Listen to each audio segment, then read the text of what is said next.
kuburkan kelak kami surga jannatin na'im. Allahumma nas'aluka ridhaka wal jannah wa na'udzubika min sakhatika wan nar. Amin ya rabbal alamin. Baik, dalam waktu yang pendek ini saya mencoba menjelaskan apa hubungannya agama kita dengan etos kerja, apa hubungannya dengan puasa. Ada satu ayat yang dibacanya setahun sekali. Begitu Ramadan hilang nggak pernah dibaca lagi. Biasanya upacara buka bersama atau baca ayat suci Al-Quran di bulan Ramadan itu yang dibaca. Surat apa itu? Al-Baqarah ayat 183. Hebatnya Al-Baqarah ini dibacanya setahun sekali. Cuma alhamdulillah kita hafal ya, walaupun setahun sekali. Al-Baqarah 183. Nah, di dalam agama kita setiap ibadah itu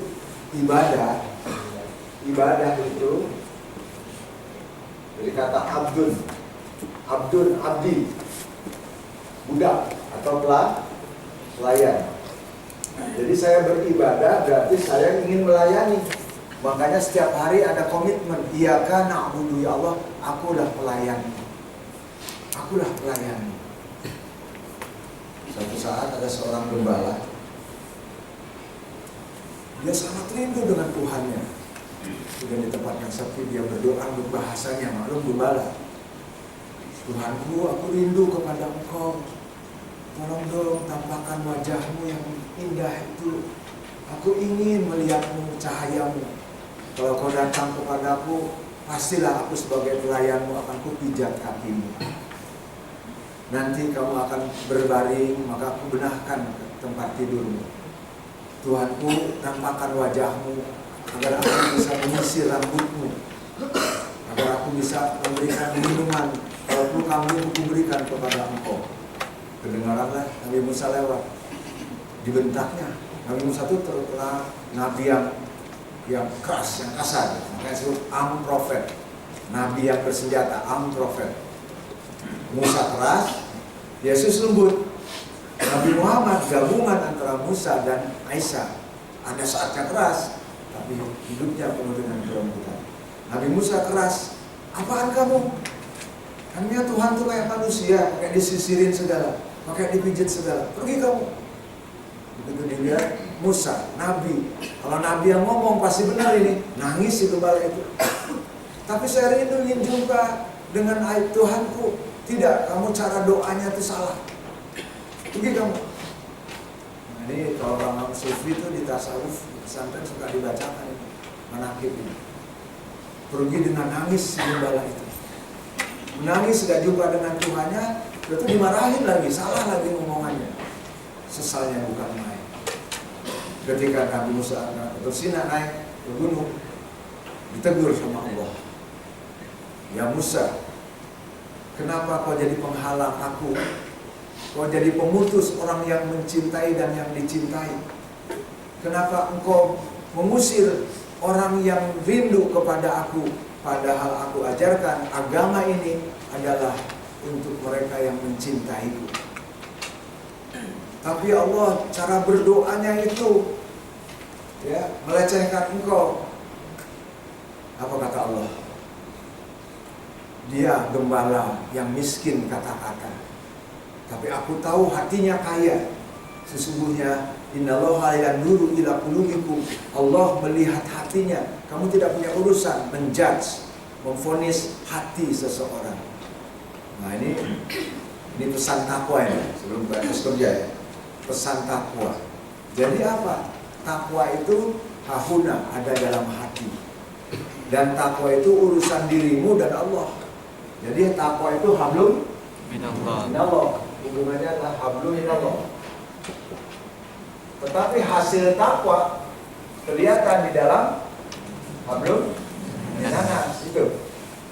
Ya, jadi hablum minallah di sini adalah takwa, ya. Takwa. Makanya setiap ibadah itu ada tujuannya, dan tujuannya itu adalah membersihkan hati dulu. Karena Allah melihat bersihnya hati. Makanya kenapa disunahkan kita, ya walaupun pro dan kontra ulama, memperbaiki niat. Nawaitu saumal godi, agar saya ini berpuasa itu karena cinta kepada Allah. Tidak lebih dari itu. La haula wala quwata, apa sih yang kebanggakan? Bapak Ibu sekalian, makanya kita tadi diawali dengan istighfar. Kenapa?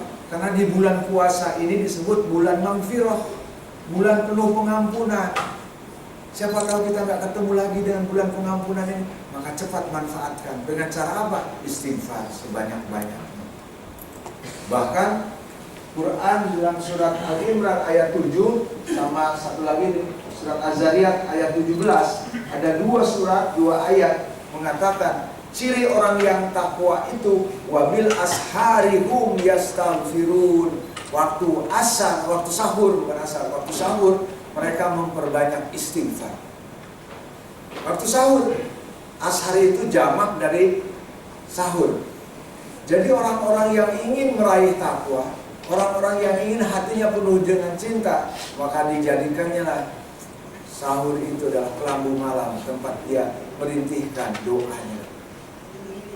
Ini tidak usah takut dengan kata-kata, karena doa itu bukan, tadi Allah bilang dia miskin dengan kata tapi kaya dengan jiwa. Maka berdoalah dengan bahasamu, itu akan lebih mantap ketimbang doa hafalan.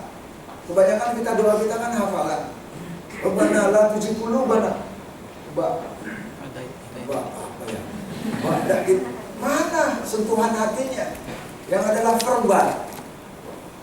Maka saya selalu mengatakan pada murid saya, lebih bagus kamu berdoa menurut Quran, tahu artinya, tapi yang penting adalah hadirnya hati dalam berdoa. Maka waktu sahur itu disebut juga sahur itu sepertiga malam akhir.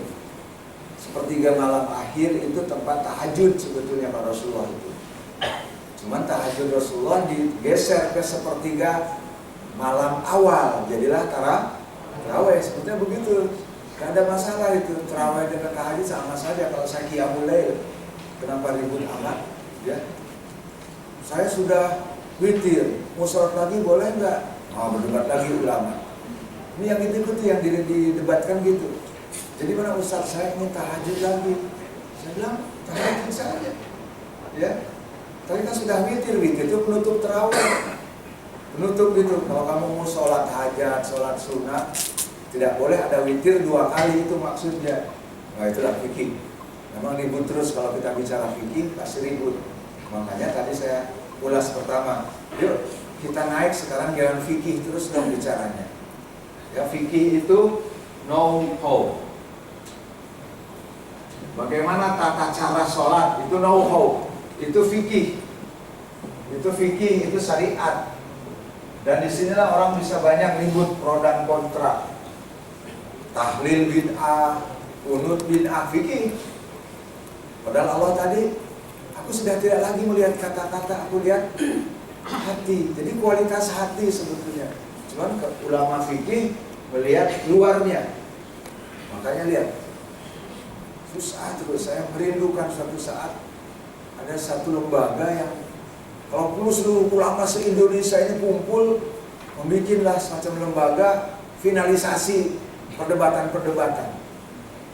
Ini tiap tahun kok ngurus kapan Ramadan aja ribut terus. Ada yang Selasa, ada yang Rabu, nanti lebarannya ada yang Kamis, ada yang Jumat, ada yang Sabtu, Pak.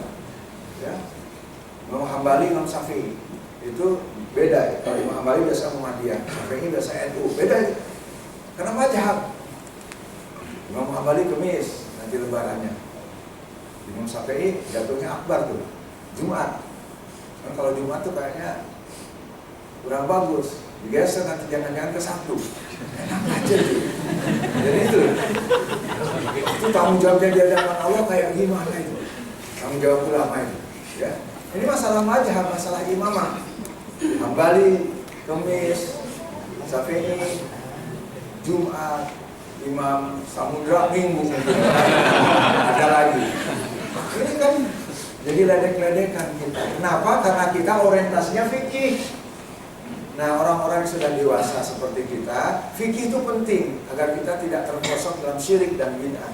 Tetapi lebih penting lagi, kamu mengetahui apa tujuan ibadah. Know why.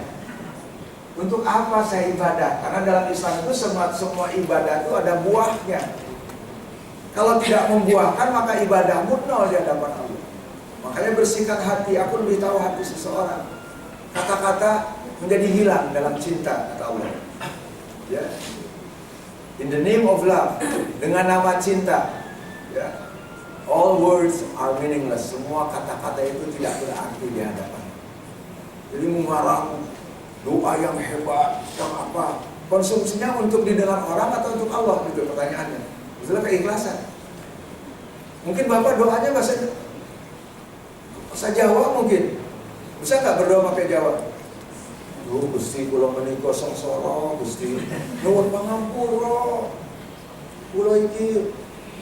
Boleh nggak doa gitu? Boleh. Tuhan kan bukan orang Arab. Tuhan itu menciptakan bahasa. Bahasa apa? Hati.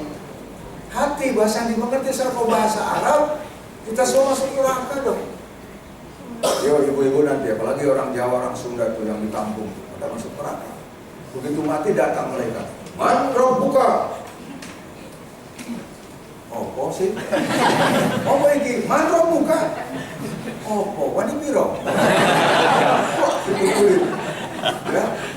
Bukan Arabnya, bahasa hati. Walaupun tidak pakai bahasa Arab, dia ngerti, gitu loh. Cuman ya kita sudah biasa, sudah letterlock. Jadi dakwah kita tuh jadi dakwahnya Arabisasi, bukan Islamisasi. Nah, Islamisasi itu apa? Menyampaikan takwa ini, kalau bahasa klasik fisik, takwa itu melaksanakan perintah Allah, menghindari larangannya. Kalau bahasa sufi, takwa itu puncak dari semua agama, yaitu cinta. Jadi la'alakum tatakun, agar kamu memiliki rasa cinta. Itu kalau sufi mengatakannya gitu.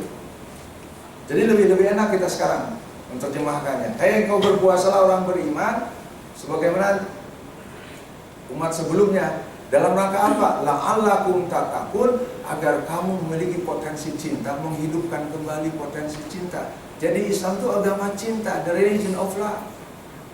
Jadi etos kerjanya seorang muslim itu cinta. Ibu-ibu mau dicintai atau mencintai? Oleh suami lah, suami aja. Mau mencintai suami atau dicintai suami? Dicintai. Siaplah kecewa. Karena dicintai. Kenapa? Karena dalam Islam itu mulainya dengan mencintai. Bukan yuhimu, dicintai. Ya. Jadi Islam itu mencintai. Saya kalau dicintai, ibu sudah, wah badan sudah diolah segitu rupa, ya, diolah. Bagaimana yang sekarang itu 10-10, ukurannya 10 kan begini, jadi 427 gitu kan. Bagaimana caranya? Semua, wah minum jamu, minum apa, pokoknya saya nggak mau 10-10, mau 427. Sudah 427, suami tetap saja cuek. Wah, saya mau operasi plastik. Papa gimana sih? Saya sudah 10 ember habis. Plastik itu. Plastik. Mau papa acuh aja. Karena ibu sibuk ingin dicintai. Islam tidak begitu. Sekarang dibalik paradigmanya. Aku mencintai suami. Diperhatikan betul. Karena cinta itu attention to detail. Cinta itu sangat atentif pada yang kecil-kecil. Dan cinta itu care, sangat peduli. Maka seorang muslim itu belum dicintai Allah kecuali engkau mulai dengan mencintai Allah. Makanya kalau kita ingin mencintai Allah, mulailah dengan latihan.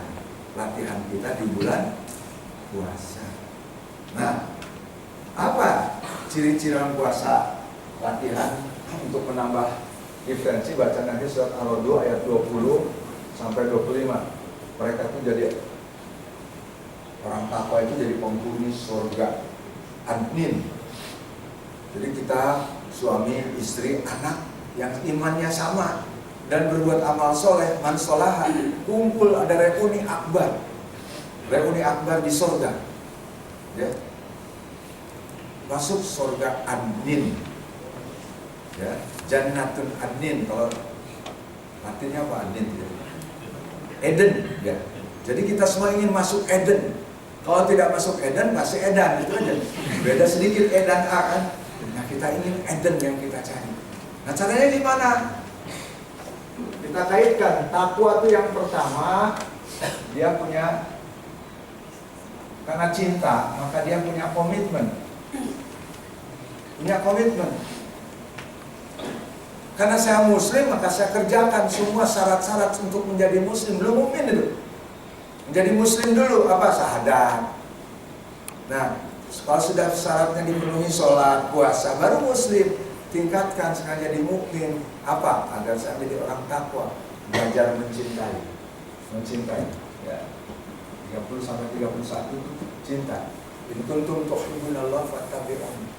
Seorang wanita dikenal dermawan dalam khilafah Utsmaniyah, bikin masjid, ngurus anak yatim, hebat lah. Sampai dikenal di kampungnya dia ada wanita dermawan. Tidak ada yang luput, semua kemiskinan dia datangi untuk dibantunya. Suatu saat dia mengawasi masjid yang dia bangun, kuli-kuli lagi nyemen tembok, dia lihat ada semut besar jatuh, hampir kena adukan semen. Dia berteriak, aduh ya Allah, kesian betul.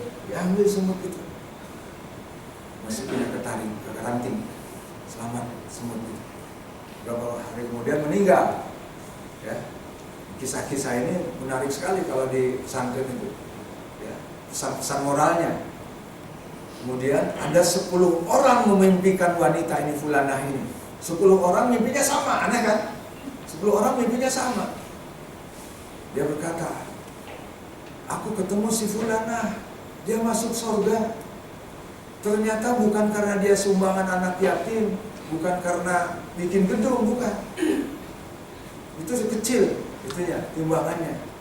Karena pada waktu dia sedang berbuat sesuatu ada kilasan-kilasan. Kilasan itu isyarat itu ingin disebut orang dermawan, gitu kan? Sedikit sekali itu, ya. Kilasan, makanya disebut kilasan. Pada waktu itu menjadi nilainya berkurang. Tetapi yang paling berat itu semut dia tolong. Karena pada waktu menolong semut, kilasannya nggak ada kecuali sayang kepada Allah. Karena makhluk Allah hampir tertimpa, terzolimi oleh semen. Itu yang jadi pemberatnya. Itulah aman. Maka di bulan Ramadan itu banyaklah istighfar, ya. Kalau perlu witirnya, kalau saya biasanya 8 rakaat jamaah terus mundur, nanti witir saya habiskan di makan dulu. Makan kan lama, paling juga 5 menit, 10 menit makan sebenarnya. Umur sudah berjumpa dengan Allah, istighfar. Kenapa? Karena Quran bilang begitu, Al-Quran 7, Zariyat 17. Nah, jadi cinta. Maka mulai sekarang seorang muslim itu selalu memandang lingkungannya itu dengan cinta. Dia melihat pekerjaannya dengan apa? Dengan cinta. Alhamdulillah saya telah dikasih tugas lagi. Ya, berarti perusahaan percaya sama saya. Subhanallah, target naik lagi 2 kali lipat. Alhamdulillah ya Allah, saya dipercaya. Belum lagi selesai, minggu depan turun lagi target. Alhamdulillah. Mau naik lagi Pak, alhamdulillah Pak. Itu gak ikhlas berarti.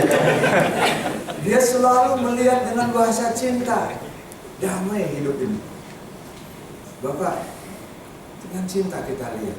Lihat Allah dengan cinta. Allah itu mau pengasih sama kita. Bapak punya aib gak? Punya aib gak Bapak? Punya rahasia? Punya kejelekan? Ibu punya kejelekan? Sama Allah ditutup loh. Kejelekan saya, aib saya ditutup sama Allah dia. Maka disebut Ghafar. Ghafar itu artinya yang menutupi. Bayangkan cintanya Allah sama kita. Aku tahu aibmu, aku tahu rahasiamu. Tuh malam minggu kemarin ngapain puasa masih gitu juga. Ya, aku tahu dosa itu, tapi biar aku tutup. Ya, untuk apa? Agar kau datang kepadaku. Manda autani warajautani, siapapun yang dosanya memenuhi langit tapi datang kepadaku dengan harapan, ya Allah ampunkan dosaku, ku hapuskan dosanya, la abla, aku gak peduli dosamu lagi. Tuhan mana yang paling kasih kalau bukan Allah? Maka pandang Allah dengan wajah cinta. Dalam ilmu sufi itu ada jamaliyah, ada jalaliyah. Jalaliyah itu Allah yang maha kejam, maha perkasa. Tapi ada lagi sifat Allah yang jamal, yang indah, yang lembut, yang pengampun. Maka yuk kita lihat ini bahasa cinta. Love all, serve all. Gitu dalam bahasa Inggrisnya. Love, semuanya kita cintai. Selanjutnya serve all. Ibu menangis suatu saat mungkin di rumah. Ya Allah, rumput kering. Pantas aku menyebut aku cinta kepada engkau. Sedangkan rumput di depanku, ciptaanmu kering. Dari mana aku mengatakan cinta kepada engkau? Maka diambillah dengan tangisan dia. Maafkan saya rumput. Ya, engkau telah aku mengkalaikan. Itu cinta. Dan sekarang dianggap aneh. Padahal itulah Islam. Islam itu menghasilkan dari cinta ini keluar rahmatan lil alamin. Dia akan jadi rahmat. Kehadiran aku di kantor ini rahmat, memberikan kesejukan orang lain. Ya. Jadi takwa itu pertama komitmen, hati bersihkan. Yang kedua baca nanti dalam surat 13:20 itu janji, penuhi janji. Aufu bil ahdi, aufu bil ahdi. Innal ahda kana mas'ula. Penuhi janji-janjimu, karena janji itu bagian daripada yang akan ditanya. Janji itu ada 3. Janji kepada Allah. Itu enggak ada janji kepada Allah. Pernah nggak kita berjanji sama Allah? Nah itu kita tidak pernah merasa berjanji kepada Allah. Padahal di alam ruh tadi, di alam alastu namanya, kita sudah berjanji, bala sahibna, betul kau Tuhanku, dan aku akan melayanimu. Maka diikrarkan iya karena budu, berjanji padamu ya aku akan melayani. Aku berjanji kepada Allah 17 kali loh sehari. Di mana tuh? Kita janji 17 kali sehari. Inna sholati. Abu Bakar itu setiap Allahu Akbar, inna sholati. Bertetesan air matanya. Wa mahyaya wa mamati. Belum baca Al-Fatihah sudah nyanyi dan sudah nangis. Kenapa? Karena takut sama Allah. Sampai Siti Aisyah bilang, kenapa engkau selalu menangis dalam iftitah? Putriku, bukankah kita berjanji? Padahal An-Nisa 145 mengatakan tanda orang munafik. Orang munafik itu fidarkil asfal minanar. Orang munafik itu di keraknya neraka. Doanya tidak sampai ke langit, mengambang di permukaan. Siapakah orang munafik itu? Kalau berkata bohong, kalau berjanji ingkar, kalau dikasih amanah berkhianat. Ini harus jadikan etos kita, etos kehidupan kita. Tidak, saya tidak akan. Lebih baik saya terus terang daripada saya berbohong. Kenapa? Takut termasuk orang yang munafik. Ini sikap-sikap jantan seperti ini sudah mulai hilang. Orang pandai menutup-nutupi kebohongan. Apa yang diminta, lain pula jawabannya. Sekarang tuh orang pandai membuat alasan-alasan. Padahal hanya Allah yang tahu, seperti gembala tadi. Allah tahu hati kita. Nanti Bapak baca di dalam surat Al-Qaf, surat Qaf ayat 16 ya. Allah tahu bisikan hatimu. Jangankan tindakan, jangankan ucapan, baru niat saja Allah tahu. Nah itu iman tauhid yang pertama ini, Qaf 16. Sehingga apa? Dimanapun kita berada merasa ada CCTV, kamera ilahiyah.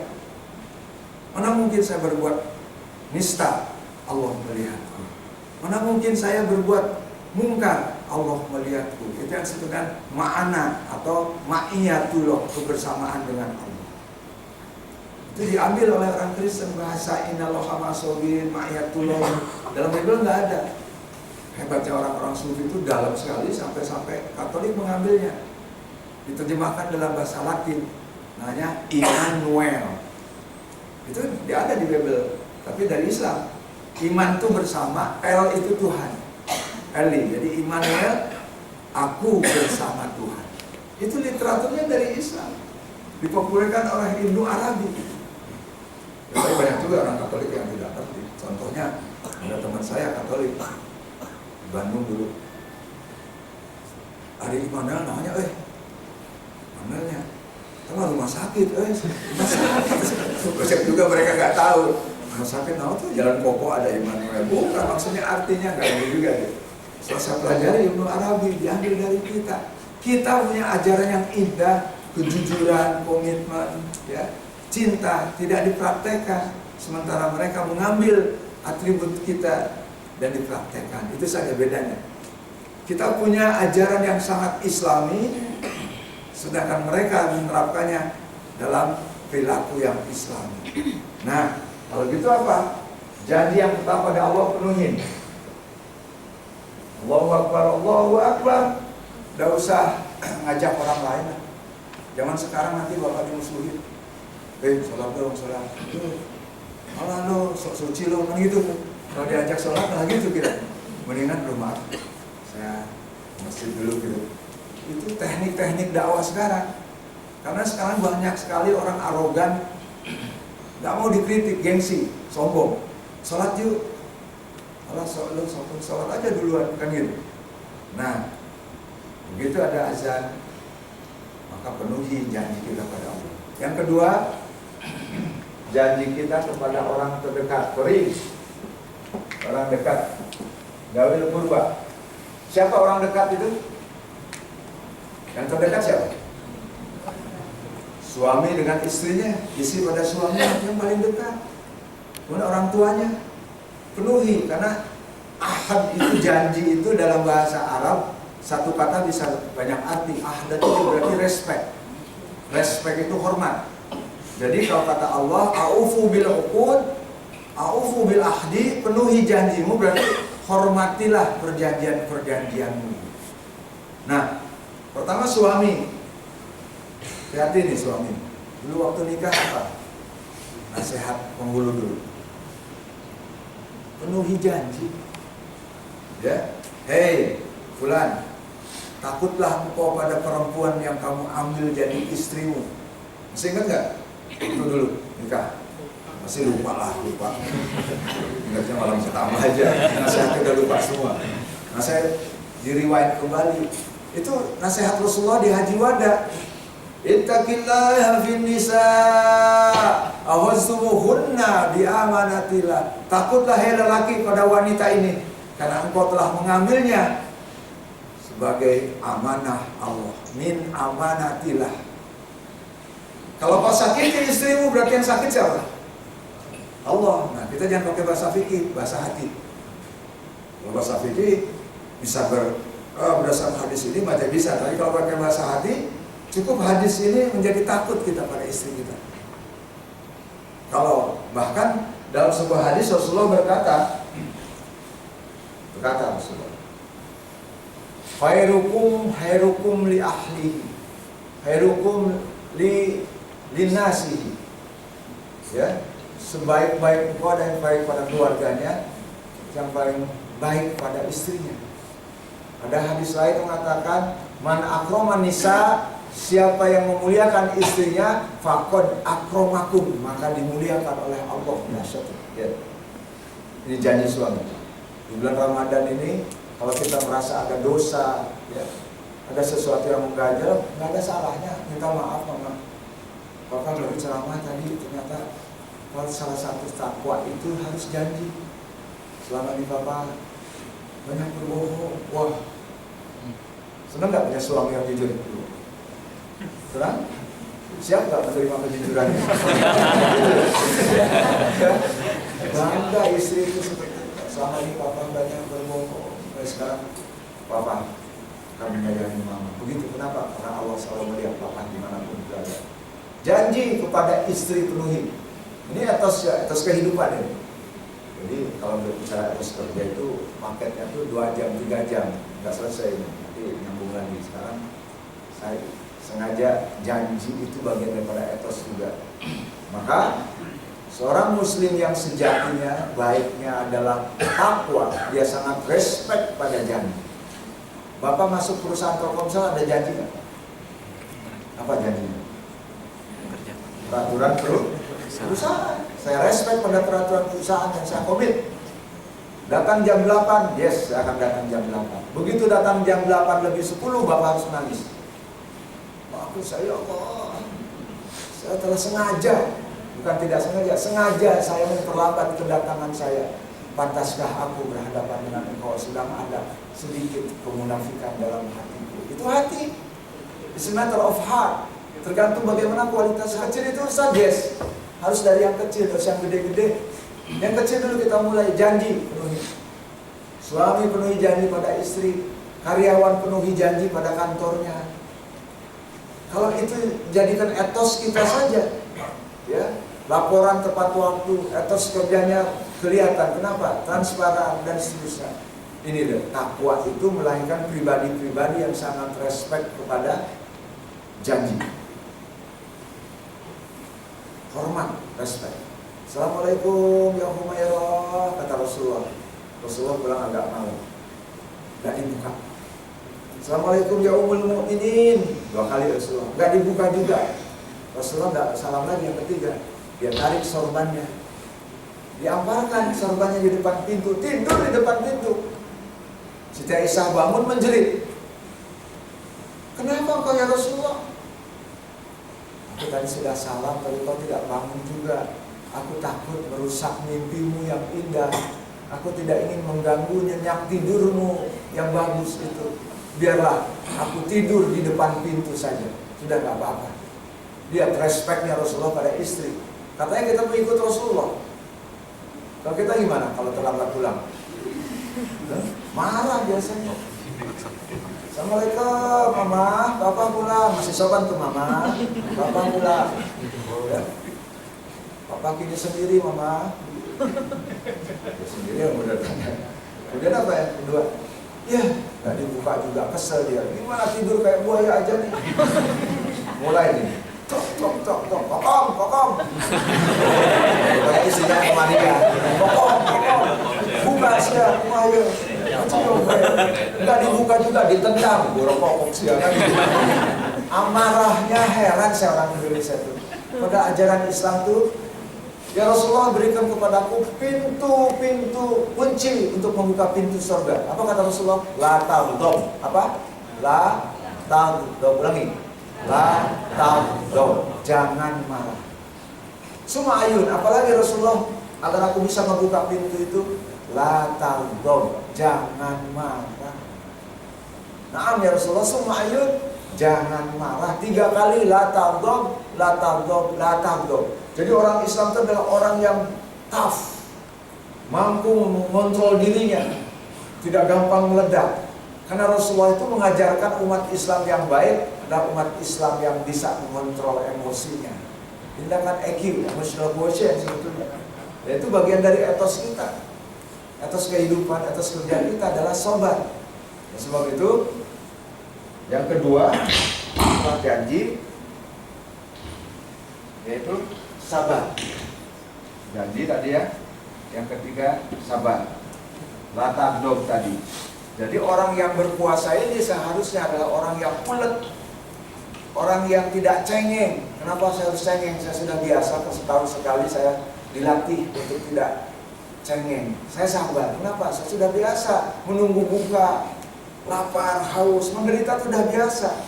Jadi seorang muslim yang puasa dan takwa itu kelihatan etosnya tangguh, gak gampang menyerah, gak pernah mengeluh. Yang ada ya alhamdulillah ya Allah, la haula wala quwwata illa billah. Hanya Engkau juga yang Maha Tahu ya Allah. Bimbinglah aku. Selalu berpikir positif.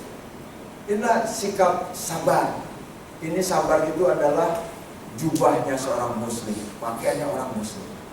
Maka saya hanya ingin membahas tentang takwa. Nanti dalam kesempatan lain kita bahas tentang etos. Karena beda sekali. Saya banyak sedih sekali orang berpuasa hanya dapat lapar dan haus. Ya, tidak dapat pahalanya. Makanya beda. Puasa itu bahasa Sanskerta, artinya menahan lapar haus fisik. Kalau asyam, Bapak kalau mendengar asyam langsung dengar tergambar apa pikirannya? Roma. Jadi mislah, gitu. Yang tergambar itu bukan. As-siyam itu menahan hawa nafsu. Imsak, menahan. Imsak itu. Jadi as-siyam itu menahan. Jadi kita tuh dilatih belajar mengendalikan, self control kita hebat. Kalau hanya sekedar lapar dan haus, orang Bali juga lapar dan haus, hebat ya. Orang Cina juga banyak pernah lapar dan haus, tapi Islam naik satu tingkatan. Mungkin kamu sukses sampai buka, tidak makan, tidak minum, tapi begitu dibuka pahalanya nol. Kenapa? Hatimu tidak puasa, mulutmu masih menggunjing, kamu masih nyinyir, masih menggibah. Subhanallah. Inilah pelajaran takwa. Mudah-mudahan dibawa ke dalam atas kerja kita, sehingga kita satu saja yang kita ini belajar memenuhi janji. Belajar memenuhi janji itu aja. Kalau datang jam 8, saya setengah 8 sudah di sini. Tadi saya janji jam 12, setengah 12 sudah di sini. Lancar betul. Alhamdulillah, masih bisa salat-salat sunnah, wirid, kan gitu. Jadi nggak ada susahnya orang muslim itu. Tapi kalau bisa melanggar janji, nangis dia. Makanya dia pelihara betul janji. Itulah orang Jepang, punya karakter etos kerjanya adalah janji. Orang Jepang itu datang terlambat ke kantor, nangis dia. Saya lihat ada orang Jepang lagi hormat bendera jam 12 lagi pada makan siang gitu. Bertanya kenapa itu? Oh dia tadi datang terlambat 5 menit. Bagi kami orang Jepang, mengkhianati janji itu hina, ya, hina. Maka dia harus menembus dosanya dengan self punishment. Kalau zaman dulu namanya harakiri, kalau saya nggak boleh. Dia mengaku, sorry, saya ini adalah orang yang telah melanggar janji. Saya takut saya bukan orang bushido lagi, bukan warrior lagi. Lihat Jepang yang bukan agama Islam sangat komitmen pada janji. Padahal Quran dalam surat takwa ini dalam artian takwa, orang takwa itu orang yang mau memenuhi janji-janjinya. Nah, itulah kiat-kiatnya. Dan kalau sudah janji ditentukan, maka tumbuhkan sikap sabar. Karena sabar itu tidak ada yang kalah dengan kesabaran. Sabar itu hanya menunda kemenangan. Ya, jadi bersabarlah. Selalu kita minta sama Allah kebaikan, insya Allah. Apa yang telah terjadi kepada kita ini, itu semua rencana Allah, bukan kebetulan. Semua rencana Allah. Ibu bapak ada di sini hari ini karena siapa? Karena Allah. Ada yang datang nggak sengaja kok malah jadi dengerin ceramah, barangkali. Ada yang rencana apa, tapi karena Allah, ayo, kamu udah dulu ngaji. Bapak kerja di Telkomsel itu demi Allah nggak pernah, dulu waktu TK nggak pernah saya ingin jadi karyawan Telkomsel, nggak ada. Tapi kenapa selama digiringnya jadi karyawan? Itu karena kehendak Allah. Kalau Allah begitu cinta sama kita, maka balaslah dengan cinta. Caranya apa? Jadikan pekerjaan itu hamparan sajadah bagi kita. Saya tidak ingin merusak pekerjaan saya. Kenapa? I am Muslim. Ya, seperti seorang supir angkot yang Islami itu komitmennya pada janji, pada pekerjaannya. Jam 3 malam tidak ada mobil, sepi, hanya dia sendiri. Lampu merah, berhenti dia. Penumpangnya teriak-teriak, jalan dong Pak, kan sepi, gak ada mobil, jalan dong. Iya tapi lampu merah nih. Iya tapi kan sepi, tidak ada mobil yang lain. Lampu merah kan janji. Itu dengan janji sosial. Janji kepada Allah, janji pada yang terdekat. Yang ketiga janji sosial. Penuhi janji sosial itu. Lampu merah pun berhenti walaupun sepi. Karena bagi dia yang namanya hukum itu kaku, gak bisa direkayasa. Merah, stop, yes, stop ya.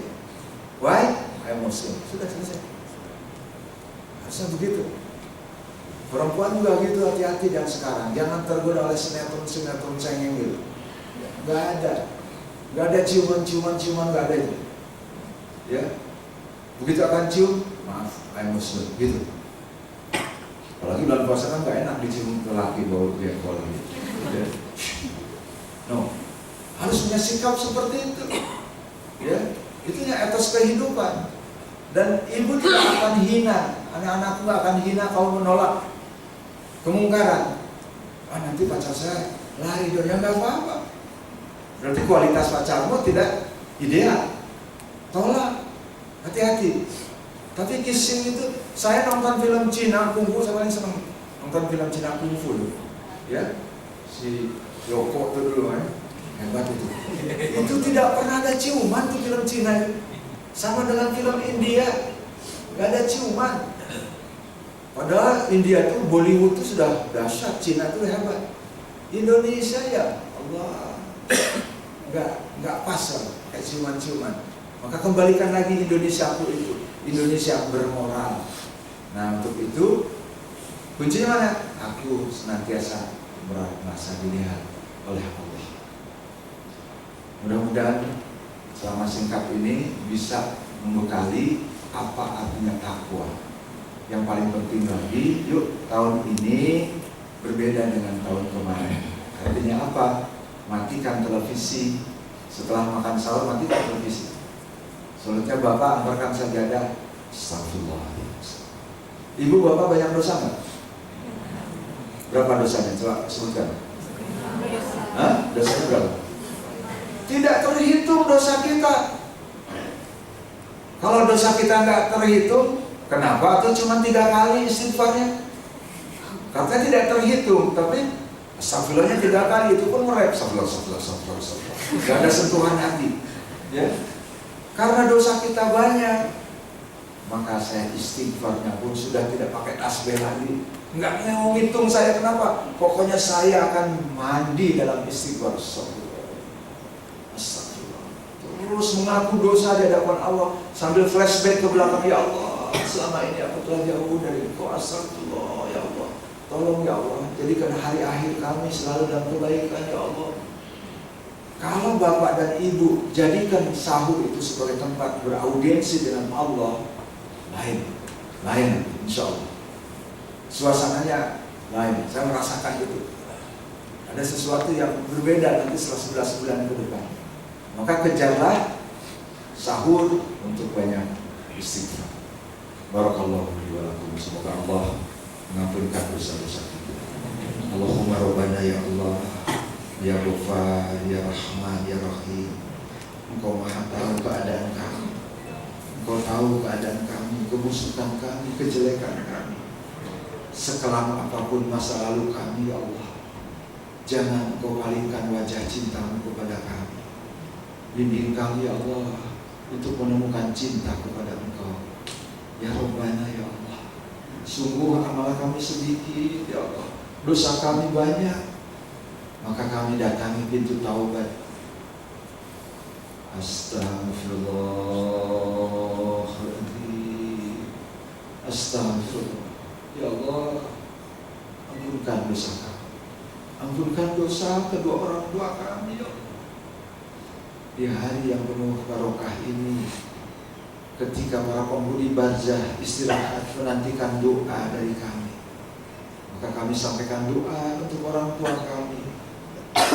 Hadirkan wajah orang tuamu saudaraku, hadirkan wajah ibumu yang telah tiada itu. Lihat dia tersenyum kepada engkau, wajahnya rembulan. Nah, mana doa untukku? Aku haus nak. Seakan-akan mereka berkata begitu. Berdoalah agar mereka menjadi teduh di alam kubur. Rabbi firli wali walidayya warhamhuma kama rabbayani shaghira. Ya Allah, jadikan keluarga kami sakinah, mawaddah, warahmah. Jadikan anak-anak kami, keturunan kami kelak jadi anak-anak yang solihin dan solihah, yang doanya terus sampai di alam barzah kalau kelak kami menghadap Engkau. Ya Rabbana, jadikanlah kantor tempat di mana kami bekerja seperti suasana di rumahmu. Tidak ada silang sengketa, tidak ada hasud dan dengki. Yang ada ialah persaudaraan dan persahabatan. Sungguh ya Allah, kami bersyukur kami bisa bekerja di sini. Kami saksikan masih banyak orang yang mendapat pekerjaan. Engkau memilih kami dengan amanah ini. Maka jadikanlah kami ya Allah orang yang pandai melaksanakan pekerjaan dengan sebaik-baiknya. Rabbana atina fid dunya hasanah wa fil akhirati hasanah wa qina adzabannar. Amin ya rabbal alamin. Saya ada buku suplemen tadi untuk memperkaya bacaan di bulan Ramadan ini tentang akhlak indahnya Islam. Karena selama ini Islam dianggap teroris, dianggap apa. Di sini ini tanya jawab di majlis taklim, jadi tentang kedudukan wanita, reuni akbar keluarga di surga dan sebagainya. Ya. Dan ini uangnya nanti untuk kaum duafa juga. Sudah saya membina teman-teman di Jerangmangun, di Rengas. Mau lebaran biasa kita kasih sembako juga. Banyak kalau sempat bisa sembako. Ya dari hasil penjualan ini kalau meminta rasanya tidak mau dengan membelinya Bapak ada dua, uangnya untuk duafa, ilmunya dari saya kepada Bapak. Gitu. Ada, itu bawa. Ada ya. Ada. Terima kasih. Assalamualaikum warahmatullahi wabarakatuh.